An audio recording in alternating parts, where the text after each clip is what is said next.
Hello there. We are Queens of the Reads, and welcome to our Q&A with author Courtney Summers. I'm Emely, a 26-year-old Salvadorian American and co-host of this book club. I am a huge fan of mystery thrillers, fantasy, sci-fi, and YA genres, especially the hard-hitting ones. You can actually find me on Instagram at Paola Loves Books, Texas. Hello everyone, I'm Silvia, the other half of Queens of the Reads. I'm a 28-year-old Chicana who lives in Houston, Texas. I work at a public library teaching ESL and citizenship classes to adults. It's something that I am really passionate about. I grew up reading classics. I'm a sucker for romance. I'm a big fan of dystopias. I read a lot of feminist and other nonfiction works, mostly from my time in grad school, but I'm constantly trying to find things to stimulate that academic in me. You can find me as at Silvia and Books on Instagram. And thank you for watching our Q&A with author Courtney Summers. Just a little bit about Queens of the Reads. We actually started in 2016 at UH when Silvia and I started to buddy read The Chronicles of Narnia. Then in 2019 we went on to host a Percy Jackson book club. And Rick Riordan went on tour for his Trials of Apollo book, so we were actually able to attend as a book club as well. So once the pandemic hit, Emely and I decided to switch our book club to virtual. It was a blessing. We got to meet friends from all over the world. We have a friend who's currently in France. We met someone from Argentina. We've had friends from New York, New Jersey, Hawaii, so all over the place, and it's been really wonderful to get to know those people. Last year we decided to go hybrid because while we wanted to keep in touch with our virtual friends, we wanted to be able to see some smiling faces in person. So for 2023, we are still following the hybrid model. We're doing 8 books total. Each book takes place over the course of 6 weeks. We discuss via Instagram chat during those 6 weeks, and then we schedule our final meetings, which are either a video call on something like Zoom or Microsoft Teams or Skype. And then we also meet in person for those who are in Houston, Texas. If you're interested in joining us, shoot Emely or I a message on Instagram. You can even comment on here or go to our website. Thank you. Per her website, Courtney Summers is an uncompromising writer with a history of risky artistic choices, known for pushing boundaries with a body of work that's not for the faint of heart. Her critically acclaimed books have earned over 20 starred reviews, received numerous awards and honors, including the Edgar and ITW Thriller Awards, and enjoy recognition on many library, state, best of, and reader's choice lists. Held a Master of the Bitch for years for writing nuanced and wrenching stories about angry and unlikable girls, Summers' reputation as an unapologetic and incisive author has earned her praise from readership that crosses category lines. She lives and writes in Canada. Since we recently finished Courtney Summers' latest novel, I'm the Girl, we wanted to go ahead and shout out a few of our members that joined us for this section. We have Genesis, Katie, Molly, Sasha, Diana, Nadia, Jason, Bianca, McKelly, Cameron, Kate, and Pega. Thank you so much for joining us. I'm the Girl is not the only novel we've read by Courtney Summers for our book club. Back in 2021, we read Sadie, and I'd like to give a special shout out to those who joined us. We have David, Sarah, Jerica, Jesse, and Ruth. And a special shout out to Molly, Bianca, Katie, and Sasha, who joined us both for Sadie and I'm the Girl. So hello everyone, and welcome to our Q&A with author Courtney Summers. And obviously, Courtney, we want to thank you so much for joining us. It's pretty exciting. Emely and I have been talking about this nonstop. We actually had a discussion in our meeting about oh, what would you ask Courtney if you had a chance? It was very low key, no one really said anything about it, but I was we're planning something, and I'm glad that it finally was able to happen.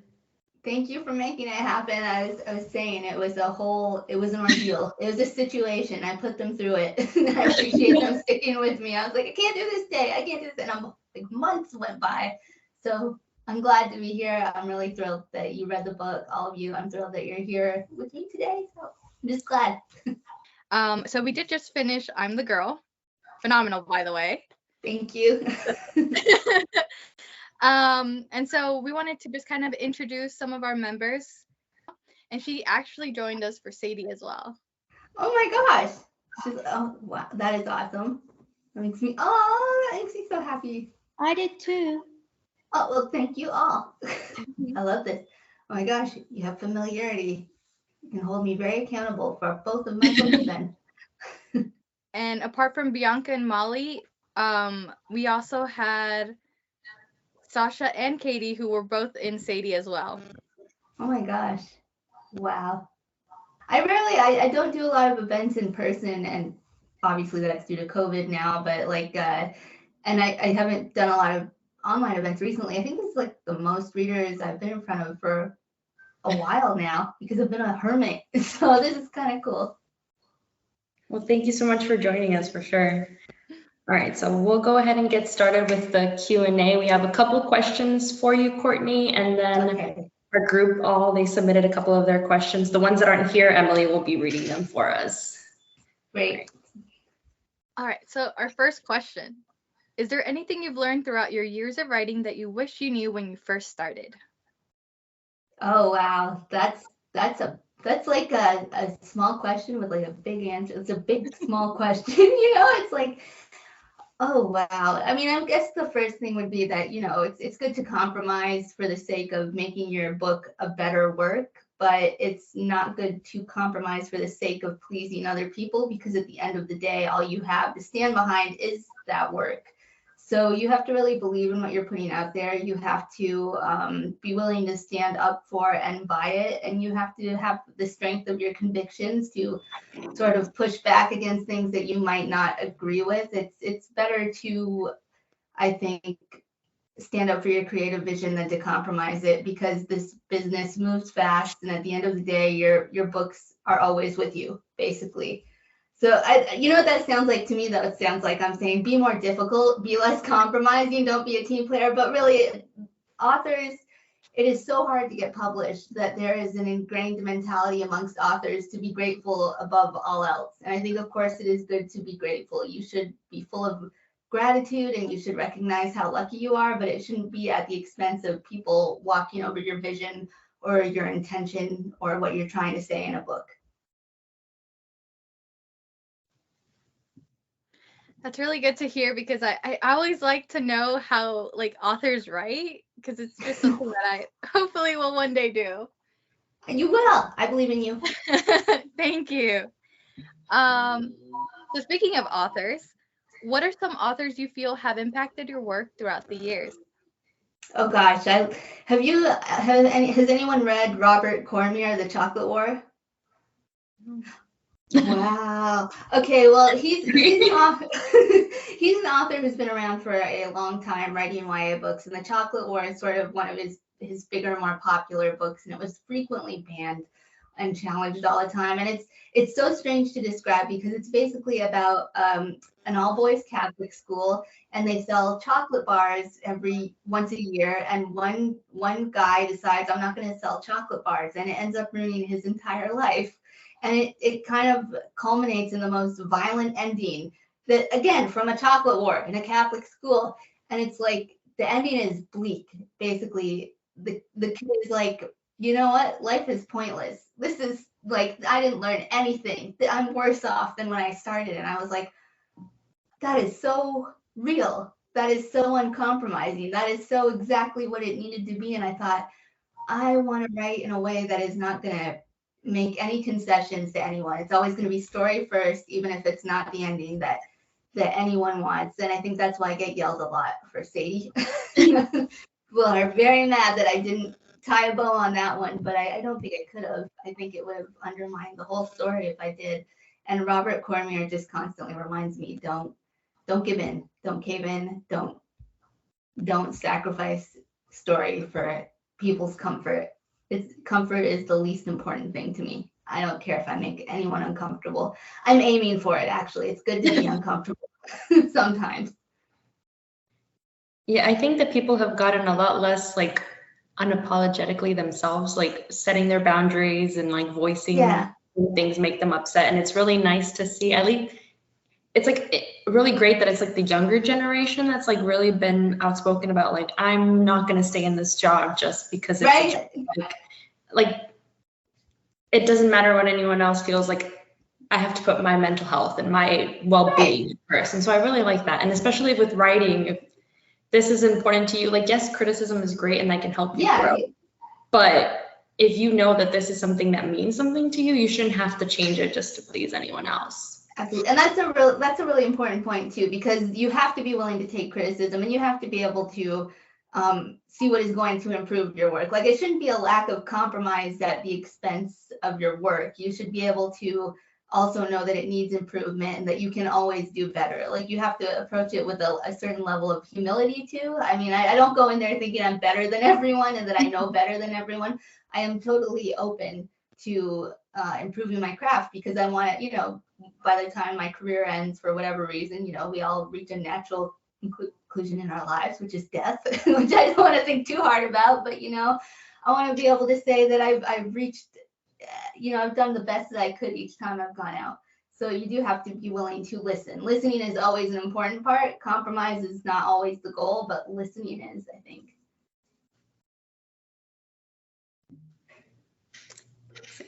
And because, your works reflect so much like your worldviews and everything, which character do you feel like reflects you the most out of all the ones you've written so far? Oh my gosh. I'm not sure. I think there's like little pieces of me in each of them, but I'm not a very interesting person, so when I write, I want to explore an emotional landscape that is maybe a little different from my own. Like Parker and Cracked Up to Be was a super amplified version of maybe the worst characteristics that I have. And, Georgia reflects a naivety that I think at one point in my life, I definitely was that naive, and I'm not now. So now it's like trying to understand that point of view from a space that has grown beyond it. So there's like little pieces of myself, but I wouldn't say I make up the whole of anyone. Or if I did, I wouldn't admit it because those girls got problems. It kind of reminds me of whenever people talk about like casting people in their life story, like I'm going to make them a little bit more interesting than I actually was, or like the running joke with like they're much more attractive than what you actually are, or like right. I love that though. Like, it's honestly, if I had to pick someone to play me in my life, like they'd have to be someone who does more than just like hang out in their PJs all day and write. Like, like writing is not a glamorous job. It's literally sitting down and typing in comfortable clothes, hopefully. I mean, if not, I don't know who wants to write in uncomfortable clothes. That doesn't seem conducive to a good process. But writers are weird. They're self-punishing. Who knows? So on the subject of writers, my question is, what kind of research or planning do you do for your writing? Oh my gosh, I guess it depends on the book. Like for the project, I read so much about Jonestown because that was the cult that inspired the Unity Project, and it was just a never-ending cycle of reading whatever information I could get my hands on about Jonestown. And I didn't want to. It's not typical for me to do this, but when I was writing the book, I would make sure I was always reading about Jonestown at the same time because I wanted to keep the humanity of the victims at the forefront of my mind, because with cult books, it's really easy to start turning the cult into a spectacle and forgetting the people that are at the heart of it. And with I'm the Girl, it was the same kind of thing. It's based loosely on the Epstein case. So I was constantly immersed in like victim testimonies and unpublished memoirs from the victims in the court case and the public response. It was just like a never ending cycle to keep the goal in mind, because it's very easy to sensationalize the things that I write about and not to their benefit and at the expense of the stories they're trying to tell. So I just keep myself deeply immersed in whatever will keep the humanity at the center of what I'm writing. So changing a little bit back to Sadie, it's like one of my favorite books. Like it's really unique in that it's told like it's Sadie's point of view, but we have the podcast, and I'm always talking to people about the podcast because I have never heard an audiobook where like you can hear people like drinking coffee in the background, and I was like, this is so fun, real. Like I'm literally there, like, and I love that you can even take the podcast as its own thing. And so a lot of our book club, they didn't do the audio book, but I was like, you guys have to at least listen to the podcast. Like it is an experience that is just worth living through. And I do know that West makes a short comeback in the audio version of I'm the Girl. I haven't been able to hear it yet, but I'm just really curious on whether you would like see yourself revisiting the character, or like, do you plan on writing in a similar structure with like, because you could write 2 points of views, but like it was very distinct. Like the writing for a podcast is very dialogue. Do you see yourself doing anything like that in the future? I really like mixed media. I like different ways into different stories. I don't know if I'd ever do the podcasting again specifically, because it's like Sadie was lucky in that it kind of got in on the ground floor, and now if I came back to it, everyone would be like, another podcast book, you know, because they're everywhere. They are fun to read and listen to. It depends on the story, really. I did try with the project. It actually started out a whole bunch of like newspaper articles interspersed in victim testimony, and it was a disaster. It was so bad. So it's really story dependent. If I found the right story in the right format, I'd absolutely explore that. And if I don't, I don't. I just, you know, it depends. It was so much. The audiobook blew me away. Like Macmillan just did that on their whole own. I had thought, I was like, maybe I'll commission like actors to do a podcast version, and they just went ahead and did it themselves. I was like, oh my God, this is the coolest thing I've ever heard. And they got people on my publishing team to do the voices. So when I listen to it, I'm like, oh, I know that person. It's very cool. Do you think that they did a good job, or like, do you ever like sit there? Like, yeah. No, I loved it. I was like, I was just blown away by it. I thought that Sadie's voice was excellent. I thought that West was like perfectly cast. He came back to do the voice for the short story, and the short story is told in third person, and there's no podcast element involved. It's just like deeply into his perspective of being West and what it was like doing the story and what it's been like for him after. And it was just so, I hate saying it, but when I heard it, I cried. I was like, oh my God, he's West and he's back and he's broken. And this is like, you get the two sides of the coin with that experience. It's Sadie West, who is obviously putting on a lot of airs. And then there's this West who was really angry, which was really cool to explore and hear. It was very cool to revisit that. I'm gonna definitely have to like listen to it soon. I've been meaning to, just haven't had the chance. I hope it doesn't disappoint. I know some people are like, no, character assassination, but I think it's the West he always was. So it's interesting to see how people receive him, because they have to. I mean, West he's sharing a certain part of himself. He's being a podcast host, and that's not a real person. You know, he's not telling you the whole story, and some people might not like the story that he tells in the epilogue, which makes me happy because I like pushing buttons. Honestly, it was heartbreaking to hear, but it felt like a really good bridge for both of those books. Thank you. That validates me, and I appreciate it. One person liked it.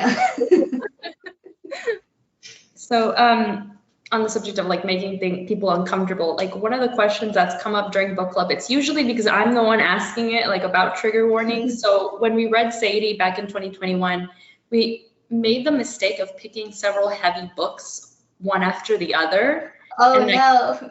That's not always the best for your mental health. I mean, like The Wives by Taryn Fisher was like very anxiety inducing, at least for me. And then we did I Have Lost My Way by Gail Forman, which it deals with suicide. Oh my gosh, yeah. And so everything was like very intense. And so I'm always wondering, like, it was a traumatizing book club. Like, I think we've probably like sat here and like traumatized a lot of our members.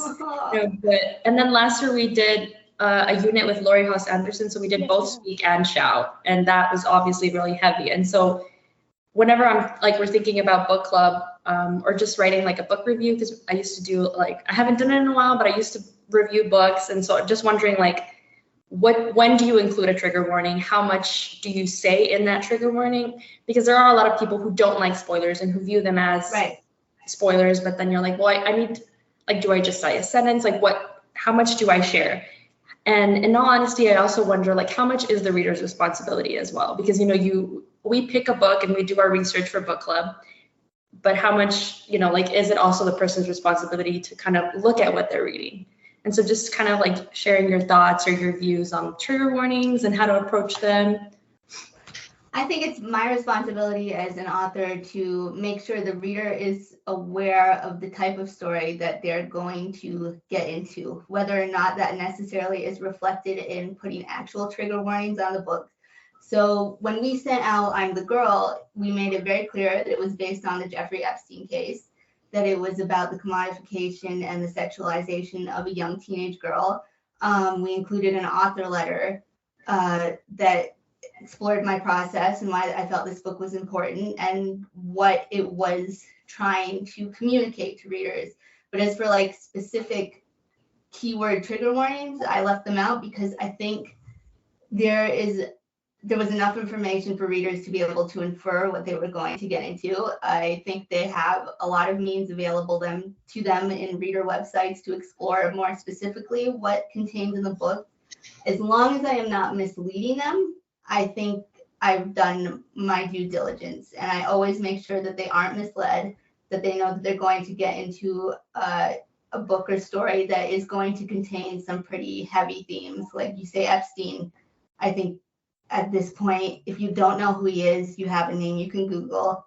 And if you say, like if we, and the discussion questions that we have with which you can find on Macmillan's website for all my books, they also cue the content. So there's a lot they can glean and make, I think, reasonable assumptions about. But the thing about keyword trigger warnings is that beyond the major ones, which I think are reflected in the way that I approach the content and the content is marketed, because we do have these conversations very intently. When it comes to the micro, I'm not sure what is going to trigger an individual reader. I could put a lot in and still miss one. And then I feel like, at what point can I say, like, I can't take up that individual responsibility for a reader, because there's at a point where I don't know what is going to trigger someone's trauma. But I do know that if I say this is a book that explores themes of sexual assault, that you can make some reasonable assumptions of whether or not it's going to be for you. And it also, what else does I'm the Girl have? I mean, it says on the back of the book, there's a dead body of a 13-year-old girl. But I mean, we know you're not going to get into a book that is going to make you feel good and that you might want to exercise self-care for. As long as readers are not misled, I think that's my responsibility as a reader, not to mislead them, to make sure that they have enough information to prioritize their self-care and approach that conversation with themselves, because it is really a conversation with yourself, fully as informed as they can be. And I think it also just depends a lot on where you are in your healing. I mean, sometimes a book can be okay to read, and sometimes a specific scene can feel too relevant. And so it's, exactly, you don't know the readers, you don't know their story, and it's a little hard to gauge what will trigger someone and what won't. Exactly. I wish I could remember, because I do explore readers. I don't insert myself in reader spaces, but I'm on Goodreads because they, your publisher wants you to be on Goodreads, and I use the update to tell people what's going on with my books and stuff.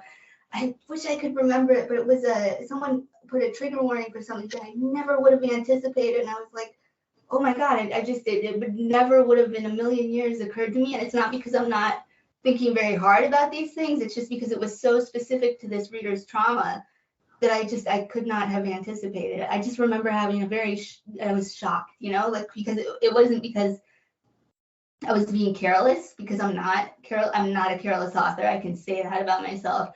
I just realized it's such an all-encompassing topic that it is hard to speak to it. You just cannot speak to that universally. It's impossible for anyone to make those experiences universal, And how did you approach possible trigger warnings, I guess, when it came to your editors or your publishers? I'm sure by now that they've followed your trajectory, they have an understanding of what to expect, but how did you approach it those first few times? Well, with my editor and my publishing team, that's why we have the Dear Reader letters, and I use my social media as a further way to contextualize the content of my books. So they want to make sure, again, it's just being very frank about what the subject matter is. It's I would say that those act as trigger warnings, even if they're not explicitly called trigger warnings. Like, again, it's not a keyword situation, but it is a very, I wish I had the letter up here to show you because it would be great context for how that is approached. It was, this is a book about believing women. It's a book about like making, empathizing with someone that you wouldn't find likable. It's about the Epstein case. It's about, it's just, there's a lot, those are keywords in and of themselves, really. So it was just, again, a conversation of making sure that everything was contextualized and every piece of information that I was putting out there was giving readers enough to go on that they could exercise self-care and read if they felt they were ready and could handle it. Or I want to say pick another one of my books, but all of my books are upsetting. Someone else's books entirely. Okay. Emely? All right. So kind of speaking of, in relation to like trigger warnings, how do you balance the darkness in your story so that it doesn't overwhelm you when you write? I don't think I've mastered that at all. I think I'm mired and I'm so gloomy, like I never think that, I'm like, this is sad. It could be sadder. This is upsetting. It could be more upsetting. If there's any level of balance, completely accidental. Actually, Nora and George's relationship was like light in the darkness there. I really loved writing that. And that was like a little like safe harbor for me when I was writing I'm the Girl. Because like, this is brutal. I have to write, like, this girl needs something that does not feel bad all the time, where someone respects her and they can, well, I guess they don't enjoy each other's company initially, but they eventually do. And I really love the tenderness there. It was a nice little, I guess I would say I'm not looking for like moments of lightness, but tenderness to balance these things. So I do actually, yes, I do consider tender moments to include in these brutal realities, if not necessarily happy ones. Happy is not a word that I have no use for it, and it has no use in my books. Hopefully in your life, though. Oh God, yeah. I'm the happiest person I know. No. Actually, so one of our members, Pega, actually noticed that you like to play video games, and she actually has a question about this. Oh my God, I can't wait to hear it. All right, you can unmute yourself, Pega. Hi, Pega. Hi. Oh my gosh, totally not. It's freaking out right now. Oh no, I'm freaking out. We're both freaking out. It's great. Well, I think I did. I've been following you for a while, and I noticed that you played video games, and I think I did ask on one of your stories if you played The Last of Us, because I was like, what's your username? My normal one, which is just my name. But because I just got asked, but then I had a flurry of people asking me about The Last of Us. I feel like, okay, I feel like I would recognize it if I saw it. Your username. But I know you said that you have an Xbox, but if you ever get a PlayStation. Okay, yeah, I remember. I can't. Sorry. It's the hard thing about it is when people are like, I talk to you on Instagram, I'm thinking of them in terms of like either usernames or little icons, and then I see them in person, I'm like, what? So. But yes, okay, I remember. Yes, you asked me. Okay, sorry. You can get your question now. That was exciting. Well, one, I guess, if you ever get a PlayStation, totally play that game because there's inks. Women, especially in the second one, don't want to spoil anything. Oh, I know all the spoilers. I was watching because I couldn't play it, and I was so mad I couldn't play it. I watched all the playthroughs on YouTube, so I know it's devastating. Then in the first one and the second one, and that's my kind of jam. Yeah, that's what I was thinking. But yeah, I guess I know that was like my question basically, but I guess if you want to talk about video games, we're cool with that. Like, what do you try to play lighter things, or do you just go for like angsty things? I'm replaying Alan Wake right now, which I really love. It's such a cool video game about a writer because I don't have enough of that in my life. And he's trying to, I don't know, I'm a big sucker for It Can't Get You in the Light scary movies or horror movies, and Alan Wake is a video game where things come out of the darkness and you have to ward them off with a flashlight, and I just think that's the most fun. And I have a very, it's unhealthy at this point, is I replay Alien Isolation like once a month. It's based on the movie, and it's a game of running. No, you can't run because the alien will kill you. It's a game of hiding and walking slowly through corridors. That's all it is. And I'm just like, this is my self-care. This is my comfort blanket. It's just trying to, all my stress is like stripped down to nothing, and all I have to worry is about not getting eaten by an alien.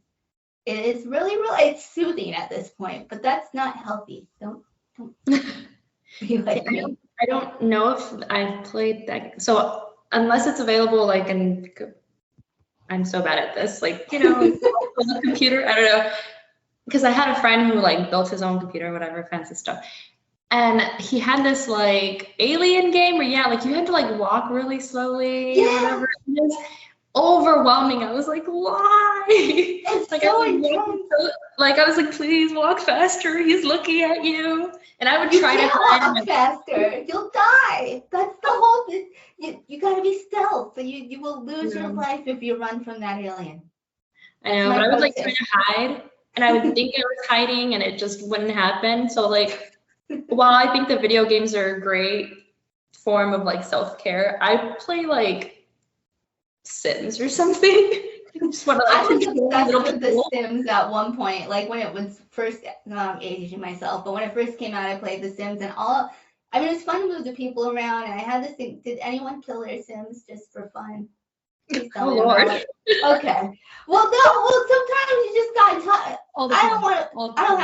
thank you. I don't have to explain myself. I'm among people who know what I'm talking about. I love all those like intrusive thoughts we get. You would you'd put them in a pool, and then you take the ladder out of the pool. I mean, because sometimes some Sims would become like ghosts or something, right? Like, it doesn't, you know what?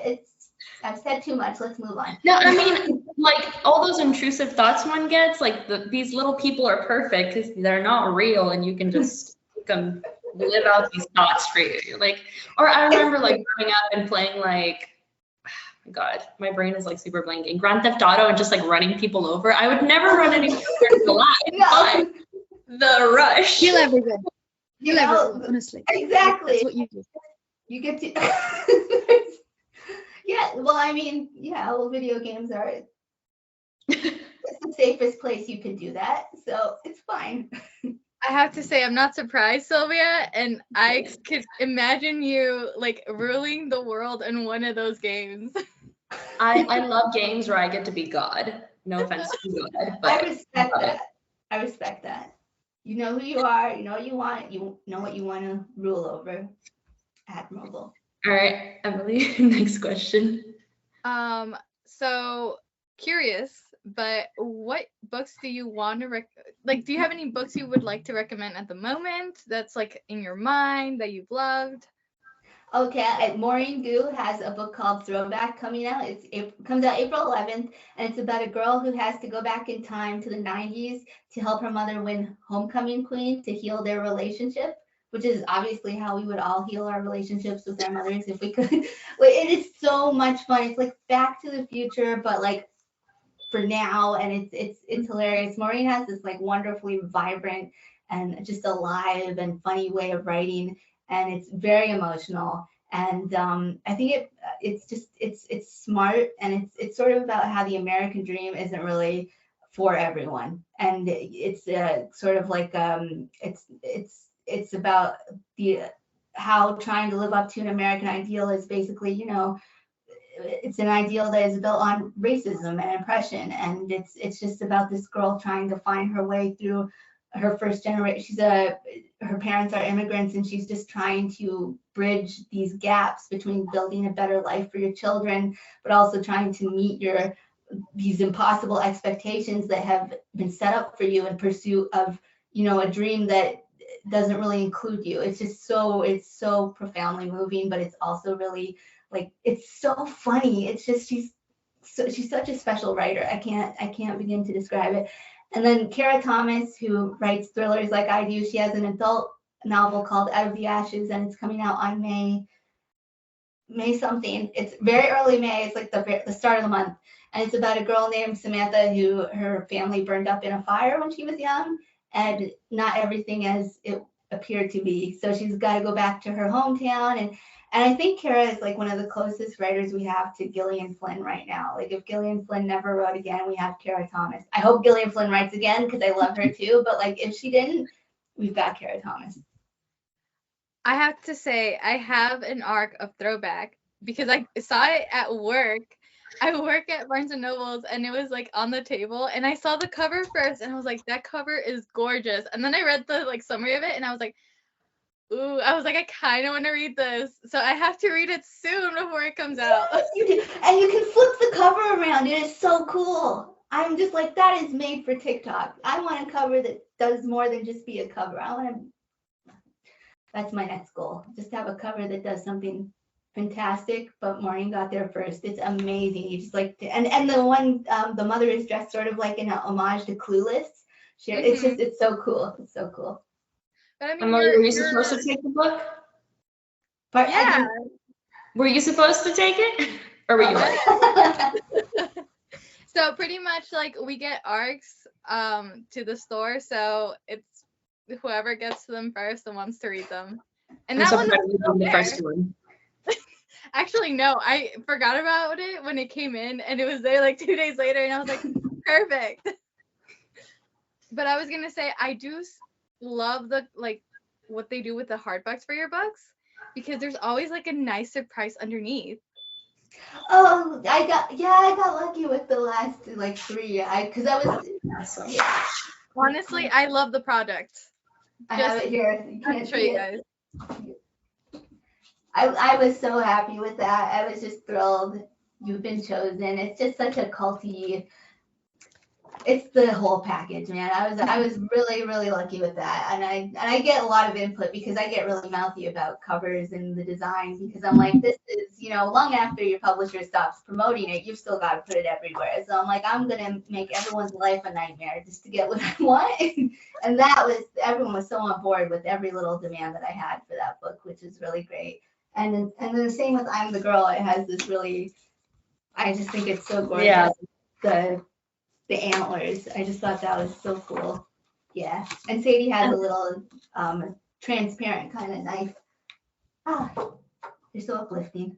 I like the color contrast on the girl. Like I forgot. It has a knife. And then Sadie. Yeah. So fun. You can still see my tabs on there. Oh my gosh. Oh, I love it. That's a well-loved book. That makes me happy. Okay, so with I'm the Girl, you shared an I'm the Girl soundtrack on your Instagram account. Did you listen to this playlist while writing, or is it something you created after the story was done? There were a few songs that were like on repeat while I was writing, and then some just seemed to kind of fit in retrospect, because I was trying to think like it's not just the experience of writing the book to a soundtrack, but also giving something people or readers something that they can enjoy while they listen to while they read the book. My God. So it was a combination. Is Court Left by Agnes Obel on there? There's a bunch of Agnes Obel on that score. If there's an Agnes Obel, yeah, those songs were listened to on repeat. Everything when I was writing, and mostly everything else I think was just picked after the fact. Agnes Obel is amazing. Everyone should listen to her. She's so good. So, which of these songs do you believe like best capture the essence of the story, or like the character of Georgia? Was there anyone that was like, this is Georgia, this is Georgia's theme song, or this is the story? Oh my gosh, I haven't looked at that soundtrack in 100 years. I'm gonna grab my phone here, and I see I'm writing a new book now, so I'm like, your mind's up. I'm the Girl. Yeah, did I write a book called I'm the Girl? Are we sure that I did that? Okay, let me find the soundtrack here, if I can. Oh my goodness. There was a song on there, Daydreamer, I think. I'm trying to find it on it by Lyra Lynn. Yeah, that feels very much like a Georgia song to me. She was, there it is, I found it. Okay, let's see here. Oh, okay. Oh, Camera's Rolling by Agnes Obel. That is the Georgia song. That Okay. is, it completely encapsulates her. And then also Lana Del Rey put me in a movie. Anything Lana Del Rey sings is gonna apply to Georgia in some way. I think she's just got that whole sad girl vibe, you know. It worked. And then Yeah, you have, those. oh, sorry. You also have like Baby One More Time by Britney Spears. Oh yeah, that was a nod too because well, I was like promoting I'm the Girl. It was after the Free Britney movement was successful, and then Britney started behaving in a way that people didn't approve of. So they were like, "Well, should we have helped release her from her conservatorship?" It's like, do you hear what you're saying? It's like, do you hear what you're saying? Like, even if she makes a million mistakes, even if she's not in the place that we want her to be in mentally or emotionally, what she was being abused. She was being abused and exploited. That's, you know, if she isn't in that place now, that's a large part due to the trauma that she experienced from being abused. And you're saying, put her back there. What is, like, what? No, it made me so mad. And I just wanted to give a little, you know, nod to a young woman who was very exploited and very sexualized at a very young age in the same way that Georgia was, and make people maybe think of the themes of the book in relation to Britney Spears, who I love. I think she's wonderful. Same. Yeah, it's definitely upsetting when you think about like celebrities and how harshly they're judged for mistakes or for acting out. And while sometimes they might do things that feel a little bit more extreme than what a regular teenager or a regular person does, like we still act out, we still make mistakes. And Right. Like imagine if the world was just as harsh with you and everything that you've done, and you have to read it and you have to grow up seeing those things and then being told maybe you deserve to be like taken all your decisions away because you made one mistake, as if no one makes mistakes. Right. I don't think anyone I don't even think the most like healthiest person mentally and emotionally could cope with that kind of scrutiny. No one is built to be under that kind of microscope and to and you know, Britney Spears, like, what actual power did she have over anyone? I mean, even with her music, and you're buying her music, like, she's not a policy maker. She's not the president. She's not. What actual power did she have over an individual's lives that would hold her so accountable for living hers in the public eye in a way that was not to our specifications? It's kind of scary. I was gonna ask, because you mentioned you were writing something new. So can you tell us anything like about any upcoming projects or like a release of something? The project is coming out in paperback. I mean, that's not really new, but it's coming out in paper. The project is coming out in paperback. I mean, that's not really new, but it's coming out in paperback this year. It's got a little bonus chapter, but if you have the Barnes and Noble, you know what the bonus chapter is. And then the I'm the Girl will be coming out in paperback next year with the West bonus chapter included, I believe. But after that, you know, it feels like it's time for me to step back and do something a little different. So what I'm doing right now is can't say anything about it, but it's different. that's what I can tell you. And it's nice. It's nice. I think I've been writing. I look at the books that I've written as sort of like I say all those girls were in conversation with each other, and Georgia is the punctuation on that conversation. So it's got to be something new now. And I think breaking out with Sadie in the middle of my career, you know, people are expecting Sadie a lot in the post Sadie days. They're like, I want another Sadie. I want another. Well, I'm sorry, I can't do it. I did it and once, and that satisfied me. And yeah, it's just time for something new. Well, we're excited to see whatever it is. Say that now. Listen, I'm the type of person who I'm like, Courtney Summers writes it, I'm like, money, here you go. Oh, thank you. You're keeping me going. Okay, so the last question from Emily and I is, what is one thing you wish you could tell the girls? Oh my God. All of them? Like any specific one or all of them?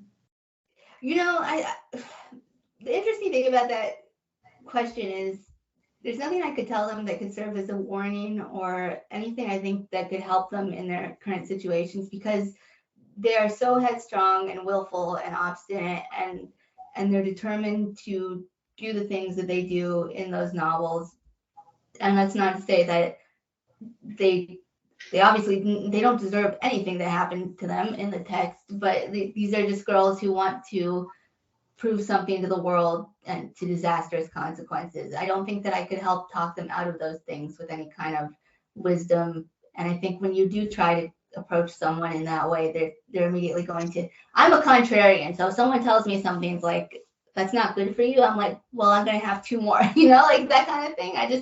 It's not a good way to be, but that's something I have in common with my protagonist. So that's the place that I'm coming from with that. I think I just let them know that I was a non-judgmental ear for whatever they wanted to tell me. It would be less what I could tell them, but I would be there to listen to what they told me.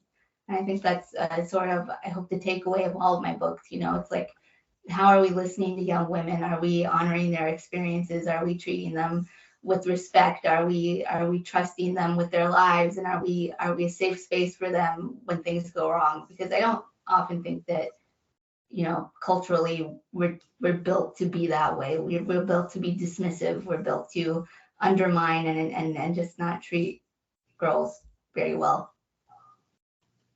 Yeah, and I think just being someone that's willing to listen and to understand is so important. And back to the subject a little bit about trigger warnings, like there are times when I've found books that, yes, they can be very triggering, but at the same time, it's almost healing. So I read Being Lolita by Alison Wood, and it was featured in a Hulu episode on like her story. And I just remember there was a scene that it was horrible to read. I wanted to throw up, I was shaking, but just being in that book and being in that experience, it's like you're not alone. And there's it's horrible to know there's someone else that understands your situation. I know that the whole idea of misery loves company. I don't love company. I don't want other people experience what we've experienced, but when there's someone who's going to listen, and there's someone that's not going to blame you for any of your mistakes or your decisions or the situations that you accidentally put yourself in or that you were put in, it's very refreshing. And so I think that these girls definitely need that. They need someone who's willing to hear them and not blame them for their situation, because they are absolutely not to blame. Despite whatever mistake or poor judgment you make, you shouldn't be in this situation. That's why I think it's so important to. I'm trying to figure out how to phrase this precisely, because the goal is not to sensationalize. The goal is not to write anything gratuitously. I don't believe that I have written anything exploitive or gratuitous. I've seen I'm the Girl called torture porn, and I think that's a really irresponsible categorization of the book, because girls that are in the situation that Georgia has been in, they're not, the way they are experiencing the things that have happened to their bodies is very visceral, it's very real, it's very in the moment. And when you talk around those things, I don't necessarily think that is helpful. It's a talking around things for the sake of other people's comfort, and not to connect with the girl that needs to understand that her consent was just weaponized against her, that she's just being exploited, that someone's not looking out for her the way that they need to be. Because the more, and I'm not talking about a level of explicitness. I'm talking about a level of directness with the book. With I'm the Girl's process, it was a sort of intense back and forth, because my editor was very, very concerned about upsetting people who would be uncomfortable. And I'm like, that's not who this book is for. So at points in the editorial process, I was encouraged to write moments into the book where a reader would blame Georgia for what was happening to her, or explain to her why she was basically not smart enough to understand it. And I said, I'm not going to do that, because that might make someone who doesn't want to empathize with Georgia comfortable, but that is going to make the girl who is Georgia read that book and feel so betrayed, So there's a level of frankness and directness in the text, and I know that it's uncomfortable, but it is not exploitive. It is not torture porn. It is about speaking an experience to a girl who has lived them and letting her know that she is not being judged by the author that wrote the book, but an author is saying, I see you, and what you went through is horrible, and it's not your fault. Thank you for your answer. All right, so one of the first questions that we have is actually from someone who is not here, from McKelly. She would like to ask, where do you write, and is there a particular place you get inspiration to start your writing? I literally write at a desk that is in front of 2 posters of the Alien movie, and it used to be the Georgia and Nora print from I'm the Girl, but it's right over there. You can see it right now, but it's like in my Zoom room. 2 pictures from the Alien movie, and it's facing away from the window. It's like so bleak. It's like I just sit at a desk facing a wall with the sun shining away from me, and that's what keeps me inspired. And I love, like, there's aliens, but there's no aliens in your story. They just, you I just know, get writing and they'll get to you. I mean, if you ever decide to write an alien story, like, we're all down for it. It's definitely professional. Somebody's got to look me up. Like, how much more can I make it clear that I do that in a heartbeat? I think Titan Books does all the alien books. Titan, call me, please. Bianca actually had a question. Okay. Sage. Hi. Hi. Yep. Hi. Yeah, so I had this question, but I was reading I'm the Girl, and I noticed that a lot of instances happened because doors weren't locked. Like, Georgia went into Ashley's room without permission. She walks into the Hayes cabin like twice unannounced, and she even enters in Matthew's office. And I was just wondering, where are the locks on the doors? This is because every I talk to my my grandma, and she gives me the Days of Our Lives update, which I used to like watch religiously. So she tells me every episode, and every episode someone's walking in on something that they shouldn't have, or they're going into a room that they shouldn't have, and the door is not locked. And I keep saying, why don't they lock the doors? Why haven't they learned this yet? Look, if anybody locked the doors and I'm the Girl, there would be no book. So that's the best answer I have. It's a little bit of a contrivance, but we all have that. I love that question. Got so called out.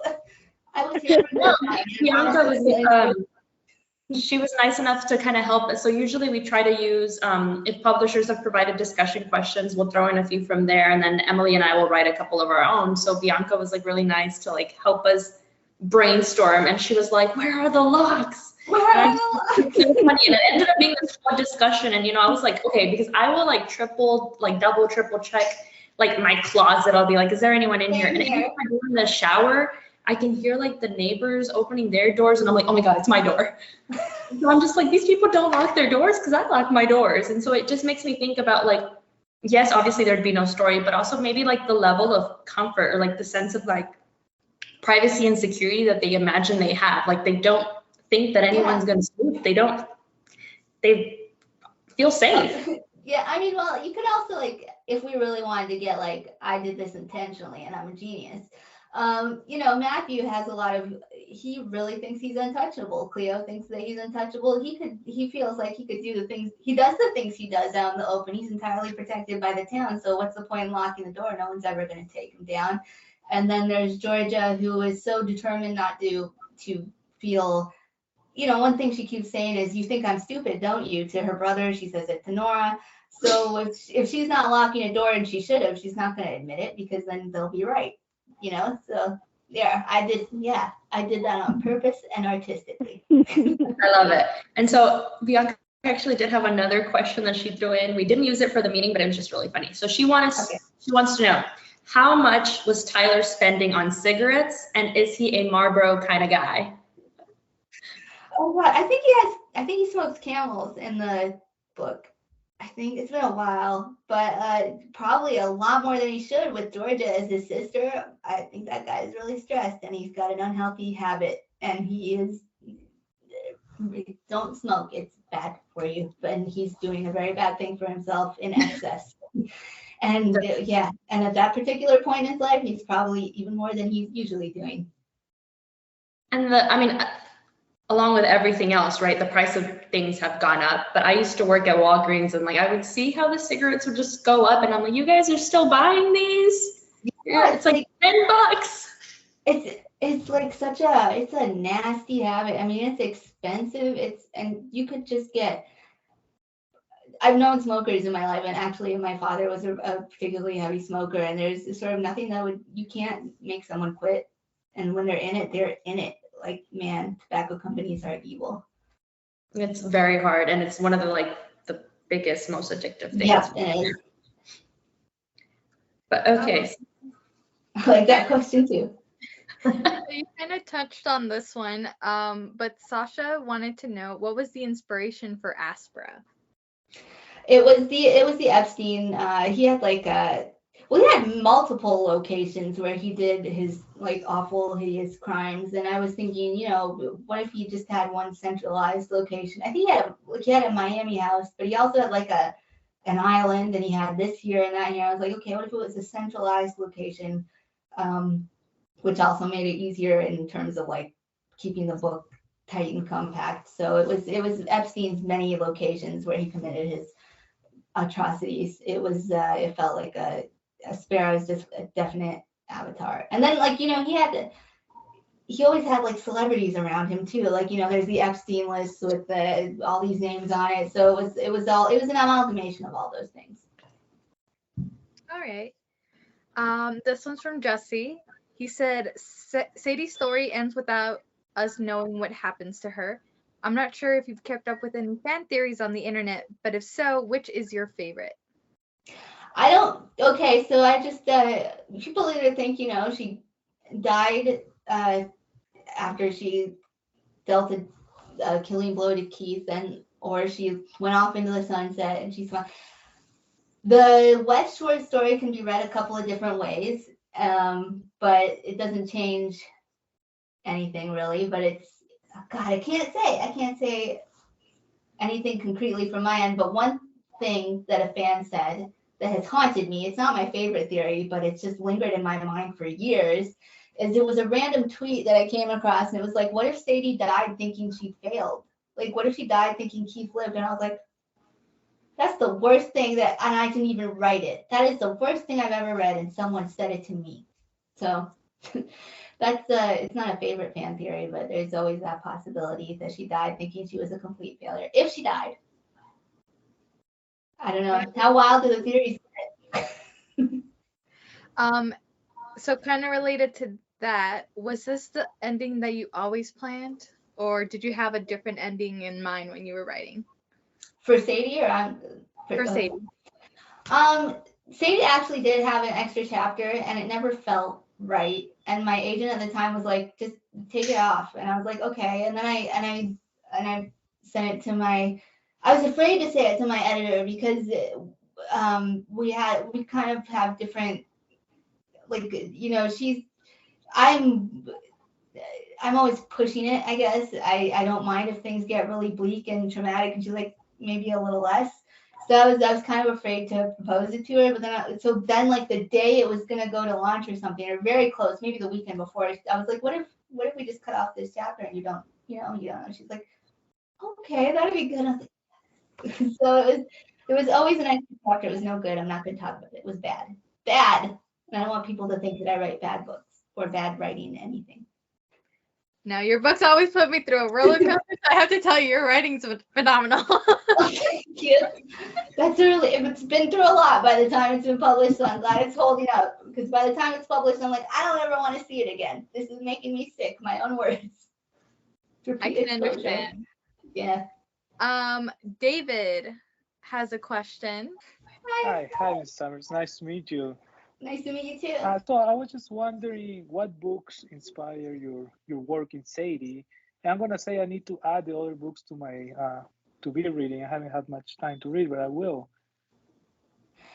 So for Sadie, actually Sadie was more inspired by the Serial podcast, which had just ended by the time that I was gonna write it, and I was really intrigued by just the whole public response to that was incredible. First of all, it was like we're binging a true crime case, and I just think I couldn't stop thinking about the emotional consequence of telling a story like that. Like no matter where you fell on it at the time, because at the time we didn't know anything. Like her family, his family, him, and just everyone just having to relive this on such a mass scale, and everyone's treating it like entertainment.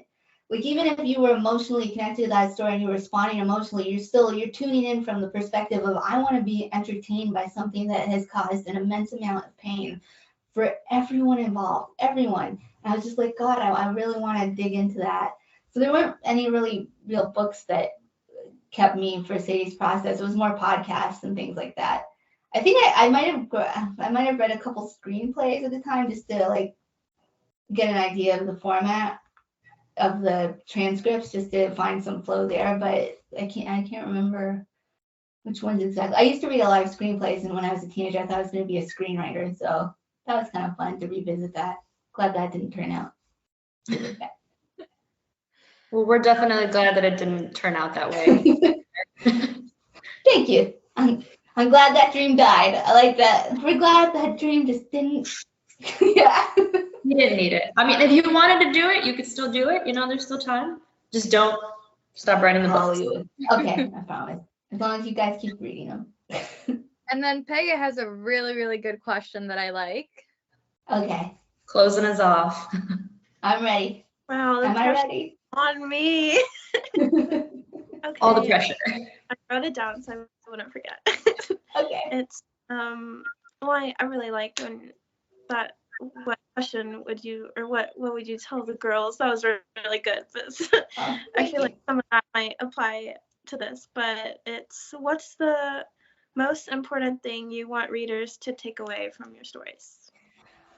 That's such a tough question, because at a certain point you have to let a book go and you have to let the book become what it's meant to be to that reader. Like, there's something, I've said before that I think sort of reading is writing is a gift you give to others that they give back to themselves and how they read it. And the connections that you form with books are so intensely personal that I feel like to impose on that experience is to sort of deny something really magical that takes place when you pick up a book, But with I'm the Girl, there was very much the desire to have someone look at this book where you don't lose anything by empathizing with Georgia. If you read the book and you feel that Georgia is a girl worthy of empathy, of care, of sympathy, of kindness, you don't lose anything for feeling that way. And we're often in a culture that, wants us to punish girls like Georgia.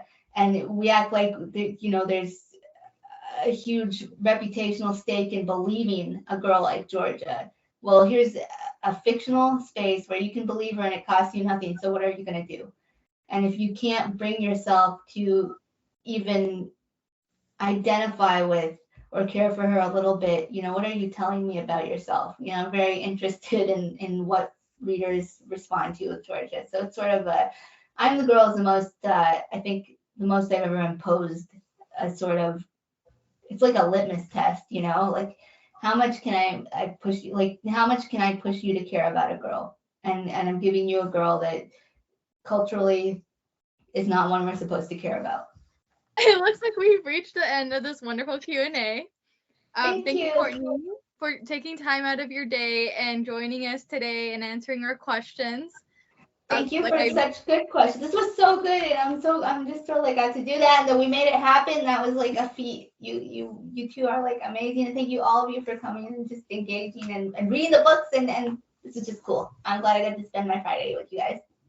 Thank you. Honestly, I think your books always leave us like with these feelings, like these really intense feelings, and then we're just always having the best discussions around it, honestly. Oh, that makes me happy. That's what I really want people to take away, just to have something they can talk about and enjoy the process and experience of reading together. That's so nice. Aw. So we're very excited for whatever projects you have coming up. And thank you to Queens of the Reads, our book club, for joining us today, taking some time off your schedules as well. Obviously, we love you guys, and we hope to see you in the next one. Thank you everyone for watching. I wanted to really quickly thank Megan Gunter, who took the picture of Courtney Summers that we used for our thumbnail, as well as artist Jennifer Prince. If you pre-ordered the book I'm the Girl, you received an art print of Georgia and Nora, Jennifer Prince is the person who did that art print, and she was really kind enough to let me use the artwork as well for our thumbnail. So huge shout out to both of you. A huge thank you to Courtney Summers for having joined us. It was an absolute dream come true just to get to meet the authors you love, but to have such a one-on-one with them. Once again, we are the Queens of the Reads. I'm Silvia. You can find me on Instagram as @SilviaAndBooks. My co-host Emily, you can find her at Paola Loves Books Texas. You can use our hashtag Queens of the Reads to see any photos that we post or our book club members. As I said earlier, you can message myself or Emily if you're interested in joining us. You can visit our website, which is in the link. You can comment here on YouTube if you're interested. The next book we're reading is Sangu Mandana's The Very Secret Society of Irregular Witches. We are actually starting tomorrow, April 2nd. You guys still have time to join, about a week or two in. It's totally fine. You can, visit our website, visit our Instagram accounts for more information. Thank you so much for joining us. Have a lovely day.